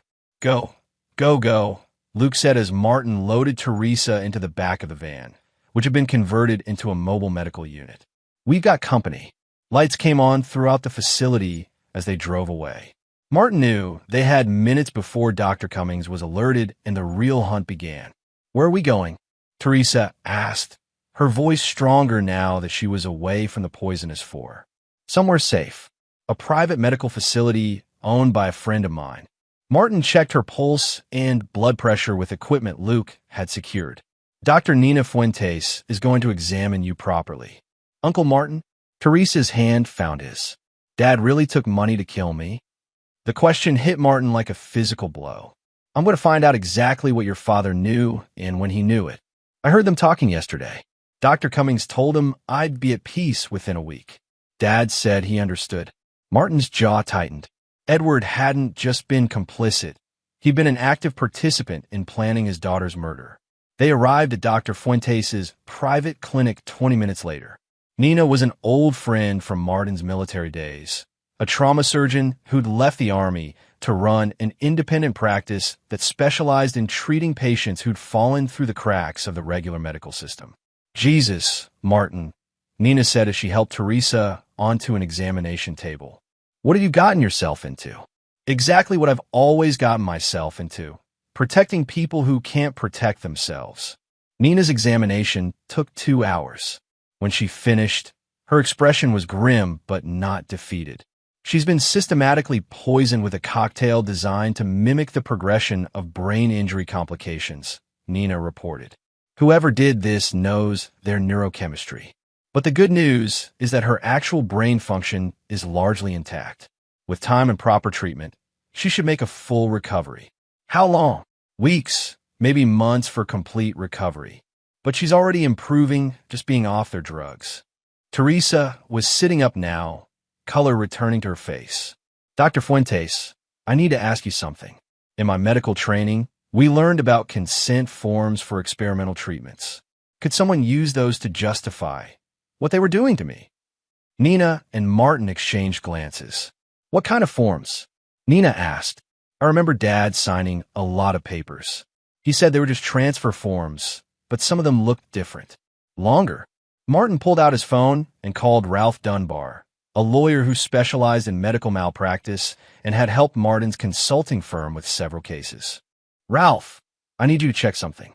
Legal guardianship papers filed by Edward Shepard for his daughter Teresa.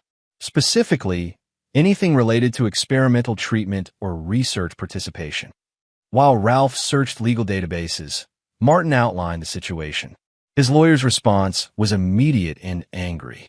Martin, if what you're describing is true, we're looking at multiple felonies. Medical fraud, insurance fraud, probably murder. What did you find in the papers? Edward Shepard signed consent forms authorizing experimental neurological treatments for his daughter. The forms specifically mention advanced pharmaceutical interventions and include clauses releasing the facility from liability for unexpected outcomes. Martin felt his anger crystallize into something colder and more focused. He gave them legal cover to kill her. That's exactly what he did. And according to the insurance documents attached to these filings, Edward stands to receive $500,000 in life insurance payouts plus a $200,000 settlement from a supposed malpractice case that doesn't actually exist. Teresa gasped. $700,000. That's what my life was worth to him. Martin knelt beside her bed and took her hand. Teresa, I need you to understand something. What happened to you wasn't random, and it wasn't just about money. Based on what I've found, they've done this to at least 30 other patients. This is organized, systematic murder disguised as medical care. Then we have to stop them? We're going to do more than stop them. We're going to make sure they face justice for every patient they've killed. Nina stepped forward. Martin, you need to take this to the police. With what evidence?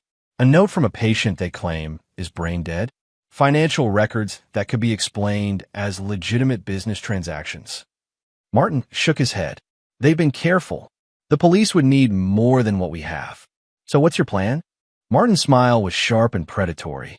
I'm going to give them exactly what they want, the appearance that their plan worked, while I gather the evidence we need to bury them all.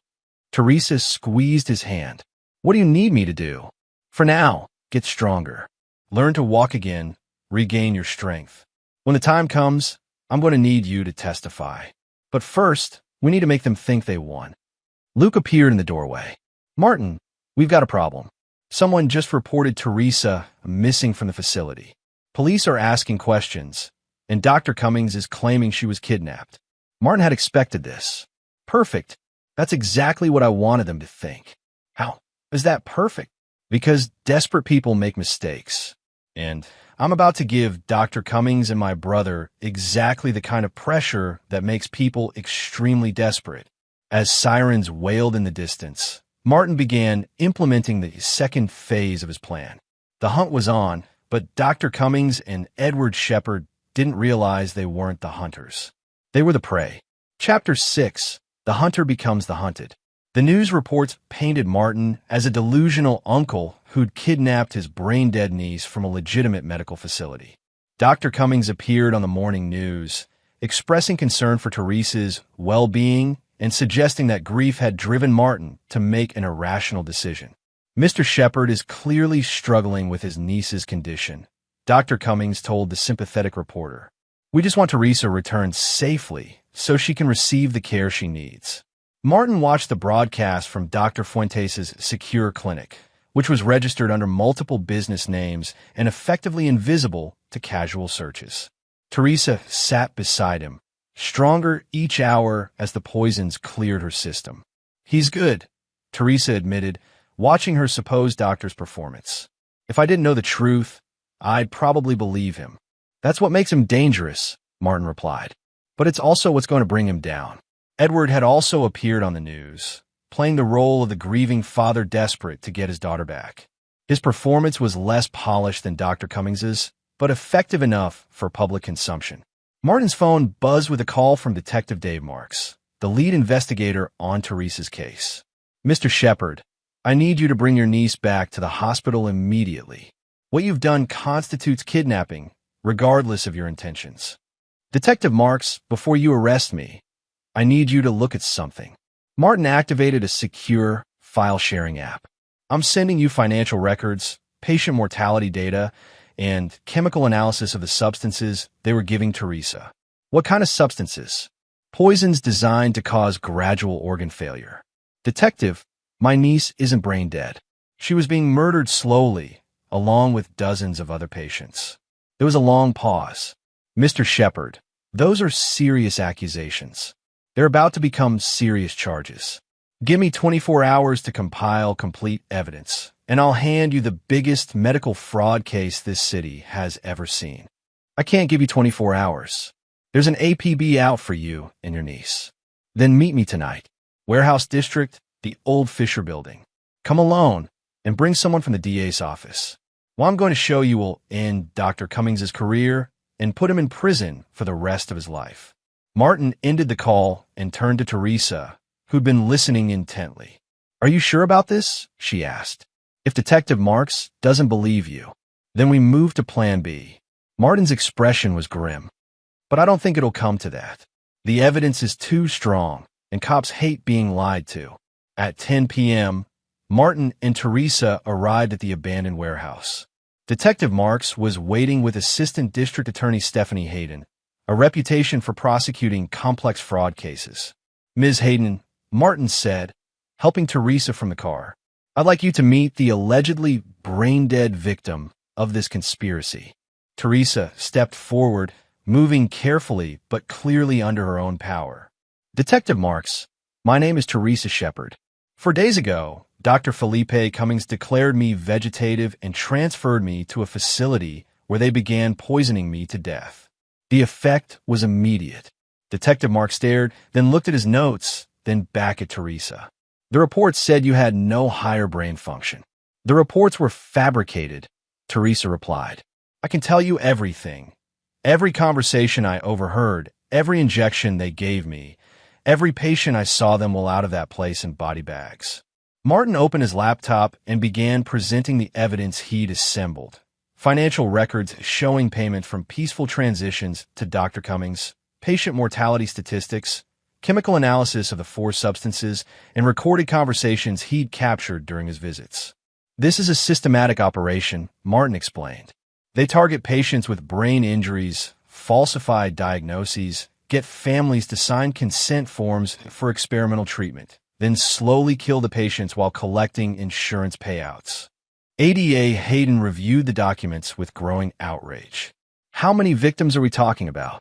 31 confirmed deaths in 18 months.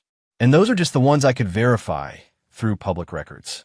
What about Mr. Edward Shepard's involvement? Detective Marks asked. Teresa spoke up, her voice stronger now. My father knew. He signed consent forms for experimental treatment, knowing it would kill me. In exchange, he was set to receive $700,000 in insurance and settlement payments. Can you prove that? Martin produced the legal documents Ralph had discovered. Everything's documented. Edward signed papers giving peaceful transitions the right to administer experimental drugs with no oversight. The insurance policies were taken out just 3 months ago, and the payout was contingent on Teresa dying within a specific time frame. ADA Hayden closed the file and looked at Detective Marks. We need to move on this immediately. If they realize their operation has been exposed, they'll destroy evidence and disappear. What do you need from us? Martin asked. Teresa will need to give a complete statement and undergo medical examination by our forensic experts. Martin, you'll need to turn over all your evidence and cooperate fully with our investigation. Done. But I want protection for Teresa. These people have killed 31 patients. They won't hesitate to eliminate a witness. Detective Marks nodded. We'll put her in protective custody until we can make arrests. As they prepared to leave the warehouse, Martin's phone rang. It was Dr. Cummings. Mr. Shepard, I understand you're upset about Teresa's condition, but this has gone far enough. You need to return her to our care immediately. Martin looked at Detective Marks, who nodded and gestured for him to put the call on speaker. Dr. Cummings, I'm afraid that's not going to happen. Mr. Shepard, you don't understand the situation. Teresa requires specialized care that only our facility can provide. Without it, she could suffer serious complications. What kind of complications? Seizures, organ failure, cardiac events. Brain-injured patients are extremely fragile. Martin smiled coldly. Are you threatening my niece, doctor? There was a pause. I'm simply explaining medical realities. Bring her back tonight, and we can discuss this reasonably. Continue this path, and I can't guarantee her safety. The line went dead. Detective Marks looked at ADA Hayden. Was that a death threat? Hayden asked. Sounded like one to me, Teresa said, and I'm the intended victim. Martin felt satisfaction wash over him. In trying to threaten Teresa into returning, Dr. Cummings had just confessed to the conspiracy on a recorded line that Detective Marks had been monitoring. Detective, Martin said, I think you have enough evidence to move forward. More than enough. We'll have warrants by morning. But as they prepared to leave, Martin's instincts told him the night wasn't over. Dr. Cummings and his partners weren't the type to wait for police to arrive. They tried to clean up their loose ends tonight, which meant the real confrontation was just beginning. Chapter 7. The Trap. Dawn broke over the city as police surrounded Peaceful Transitions Care Facility. Detective Marks had secured warrants for Dr. Cummings, Facility Administrator Ralph Dunbar, and 3 staff members.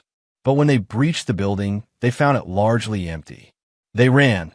Detective Marks reported to Martin over the phone. Took patient files, computer hard drives, everything.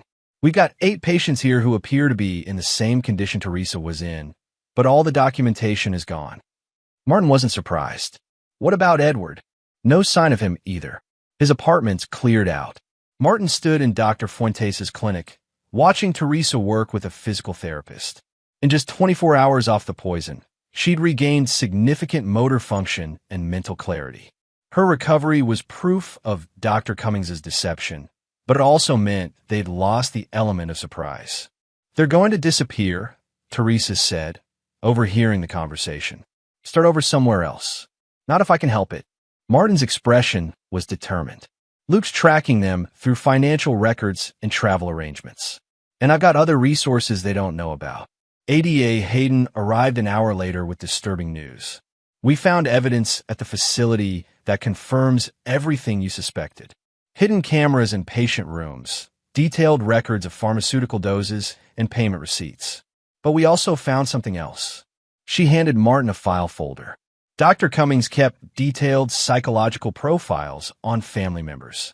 Edward's file indicates they'd been grooming him for months, identifying him as vulnerable to financial pressure. Martin read through his brother's psychological profile with growing disgust. The documents showed Dr. Cummings' team had researched Edward's gambling debts, failed business ventures, and desperate financial situation. They'd approached him with the proposal months before Teresa's stroke. They didn't just take advantage of the situation, Martin realized. They created it. What do you mean? Teresa gasped. Uncle Martin, my stroke. It happened after I had dinner with Dad. I felt sick that night, but I thought it was just stress from studying. The implication hung in the air like a toxic cloud. Martin's voice was deadly quiet when he spoke. They poisoned you to cause the stroke. ADA Hayden pulled out her phone.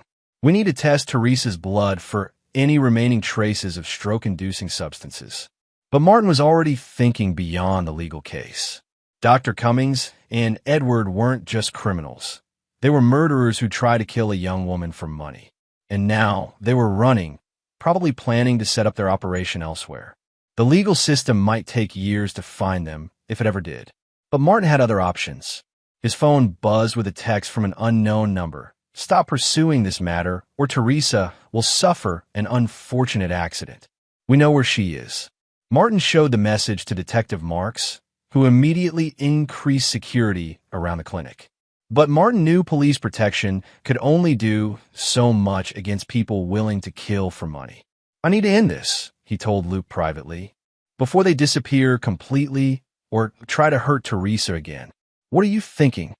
I'm thinking Dr. Cummings and his partners made their living by exploiting people's trust in the medical system. Time to turn that advantage against them. Martin spent the afternoon implementing a plan that would draw his enemies out of hiding.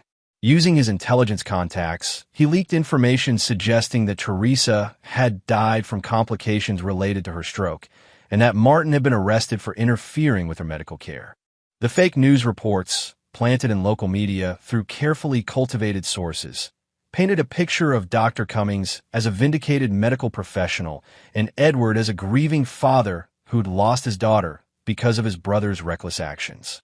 You think they'll believe it? Teresa asked, reviewing the fabricated news stories. Dr. Cummings is arrogant enough to think he won, and Edward's greedy enough to come back for his money. Martin's smile was predatory. They'll surface, and when they do, I'll be waiting. But Martin's real trap was more sophisticated than fake news stories. Using his access to financial tracking systems, he'd identified the offshore accounts where Dr. Cummings and his partners had been hiding their profits. With help from contacts in federal financial crimes units, Martin had flagged those accounts for suspicious activity monitoring. More importantly, he discovered that the conspiracy was larger than they'd initially realized. Peaceful Transitions was part of a network of facilities operating in 3 states, all using the same methods to kill vulnerable patients while collecting insurance payouts. We're not just dealing with one road doctor, Martin explained to ADA Hayden. This is organized crime disguised as healthcare. How many total victims? Potentially hundreds. We're going to need federal involvement. That evening, Martin's trap began to work. Luke reported that Edward had been spotted at a luxury hotel downtown, celebrating with champagne and apparently believing that Teresa's death had made him wealthy. He's not alone, Luke added. Dr. Cummings is with him, along with 2 other men I can't identify. Partners, probably. The ones running the other facilities. Martin checked his weapons and tactical gear. Time to crash their party. Martin, Teresa said as he prepared to leave. Be careful. These people have killed dozens of patients. They won't hesitate to kill you. They're welcome to try. Martin's expression was grim, but they picked the wrong family to target. As Martin headed into the night, he carried with him not just weapons and surveillance equipment, but also the recorded testimony of 8 patients from Peaceful Transitions who'd been conscious throughout their supposed vegetative states. Each had a story of being aware, but helpless, as they were slowly poisoned. Dr. Cummings and his partners had built their operation on the assumption that their victims couldn't fight back. They were about to learn what happened when they miscalculated. Chapter 8, Reckoning. The Grandview Hotel's penthouse suite buzzed with celebration. Edward Shepard raised his champagne glass, still wearing the black suit he'd donned for the fake media interviews about his deceased daughter.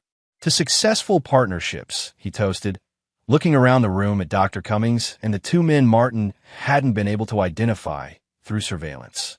Dr. Cummings smiled and raised his own glass. To problem solving. Martin Shepard could have been a serious complication, but sometimes the simplest solutions are the most elegant. You really think he'll stay quiet?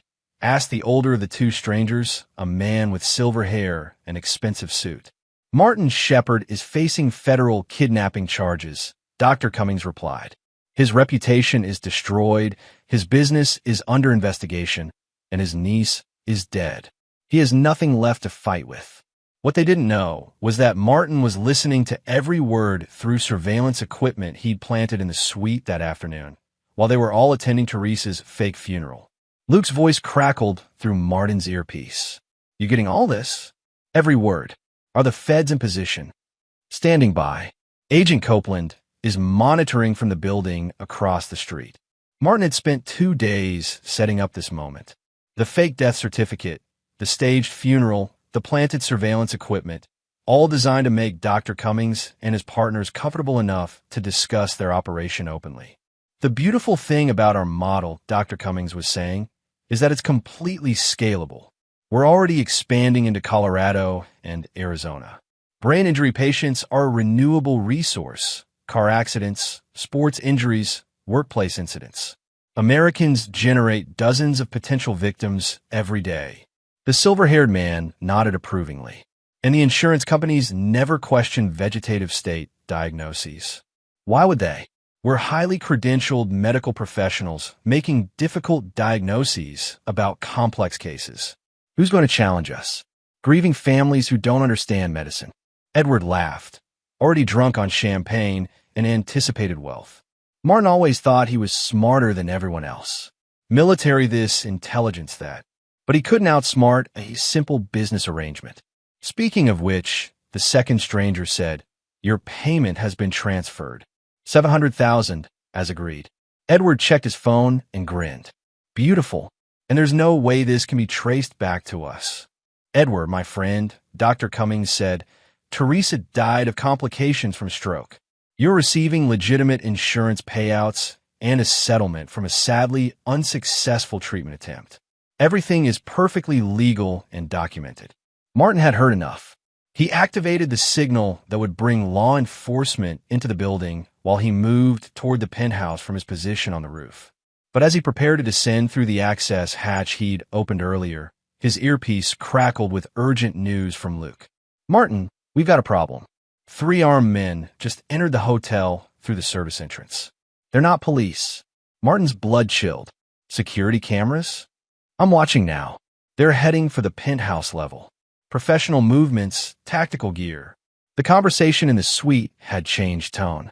Dr. Cummings was speaking urgently into his phone. "What do you mean there's no body? How can there be no body?" Martin realized their deception had been discovered. Someone had checked on Teresa's supposed death and found inconsistencies. "Sir," one of the strangers was saying, "if the girl is still alive, then we have a significant problem," Dr. Cummings finished. "And problems require solutions." Edward's drunken celebration turned to panic. "What are you talking about?" "Teresa's dead. I saw the death certificate." "Death certificates can be fabricated, Edward, just like diagnoses." Dr. Cummings's mask was slipping, revealing the cold calculation beneath. "The question is whether Martin Shepard is clever enough to fake his niece's death. And if he is," Edward asked. The silver-haired man answered, "then Martin Shepard becomes a liability that needs to be eliminated." Martin dropped through the roof access into a utility corridor. The 3 armed men Luke had spotted were clearly not police. They were hired killers, probably brought in to clean up the loose ends that Martin and Teresa represented. But Martin had prepared for this possibility. His tactical training kicked in as he moved through the building's service areas, using the architectural plans he'd memorized to stay ahead of the search team. His phone vibrated with a text message. "We know you're here, Shepard. Surrender now and your niece lives. Keep running and she dies tonight." Martin smiled grimly and typed back, "Come and get me." The next few minutes would determine whether his months of planning and preparation had been enough. But as he heard footsteps moving through the corridors below, Martin felt the familiar calm that came with the approach of combat. Dr. Cummings and his partners had made a living by preying on the helpless. They were about to face someone who was anything but helpless. The hunt was on, but now Martin Shepard was the predator. Chapter 9. Justice Served. The penthouse suite erupted in chaos as federal agents burst through the main entrance while Martin dropped from the ceiling access panel directly into the room. The 3 hired killers found themselves caught between FBI agent Gary Copeland's team coming up the stairs and Martin's tactical expertise from above. "Federal agents. Nobody move," Agent Copeland shouted. But Dr. Cummings was already reaching for a briefcase that Martin suspected contained more than medical documents. Martin landed silently behind the doctor and grabbed his wrist. "I wouldn't do that if I were you." Dr. Cummings spun around, his polished veneer completely gone. You're supposed to be in jail. Funny thing about that, Martin said, maintaining his grip on the doctor's arm. Turns out kidnapping charges are hard to make stick when the victim testifies that she was being murdered. Edward backed against the window, his face pale. Martin, I can't explain. Explain what?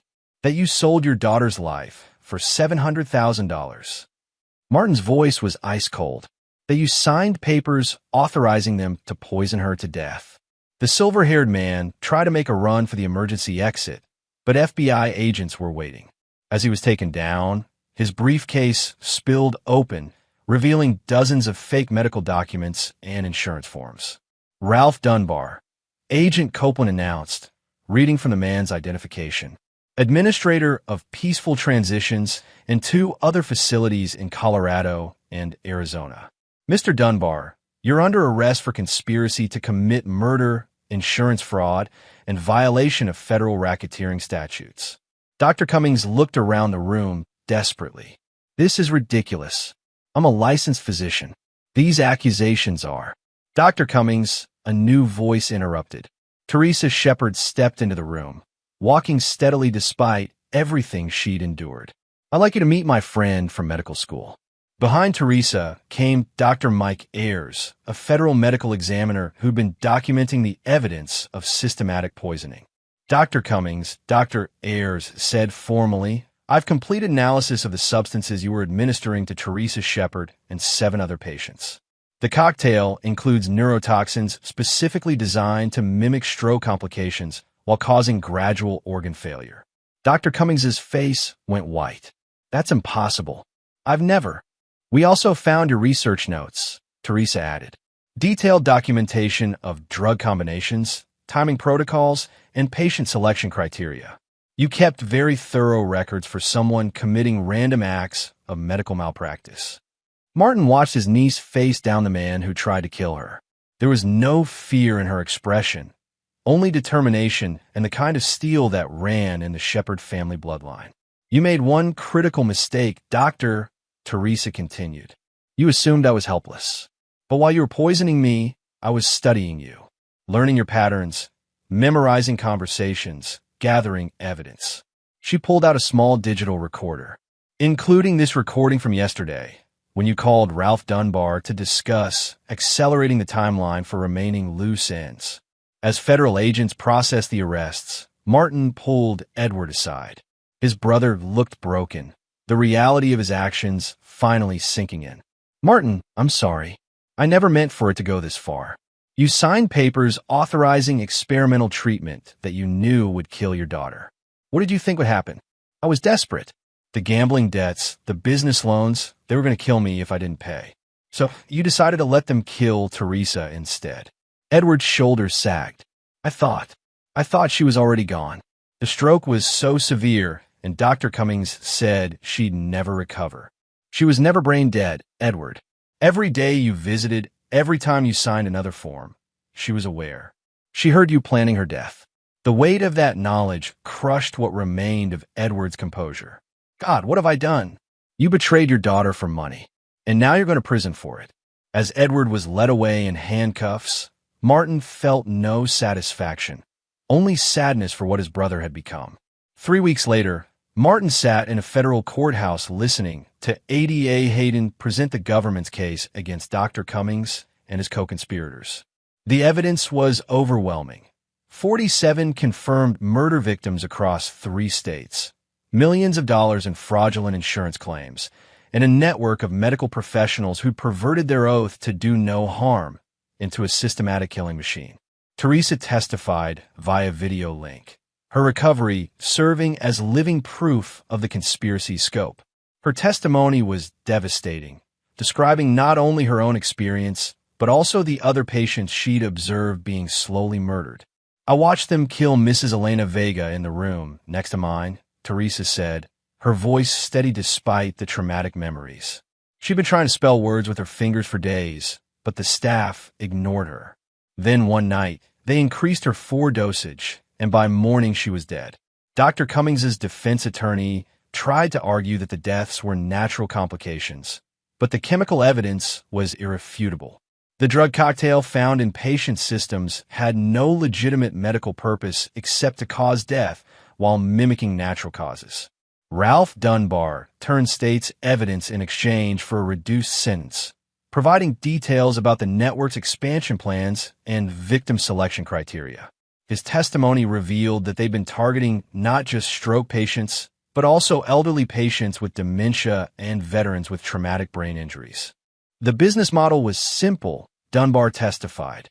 Identify vulnerable patients with substantial insurance coverage, obtain legal consent from desperate family members, then eliminate the patients while collecting maximum payouts. Edward received 15 years for conspiracy and accessory to murder. Dr. Cummings and his main partners received life sentences without possibility of parole. The other facilities were shut down, and 43 surviving patients were transferred to legitimate care facilities. Martin stood outside the courthouse with Teresa, who was now walking with only a slight limp and had been readmitted to medical school with full honors. "How do you feel?" he asked. Like justice was served, but also sad for all the patients who didn't have an Uncle Martin to fight for them. "That's why I'm starting a foundation," Martin said. Patient advocacy for brain injury victims. Making sure something like this never happens again. Using the money from Dr. Cummings's seized assets. Every penny. Seems appropriate that his profits should go toward protecting the people he tried to kill. As they walked down the courthouse steps, Teresa took her uncle's arm. "Thank you for believing in me when everyone else had given up." "I didn't just believe in you," Martin replied. "I knew you." The Teresa shepherd I raised doesn't quit, doesn't surrender, and definitely doesn't let anyone else decide her fate, even when she's supposedly brain dead. Especially then. 6 months later, the Shepherd Foundation had opened its first patient advocacy center, staffed by medical professionals, lawyers, and investigators dedicated to protecting vulnerable patients from predatory medical practices. Martin had left his consulting firm to run the foundation full-time, turning his military and intelligence skills toward a new mission.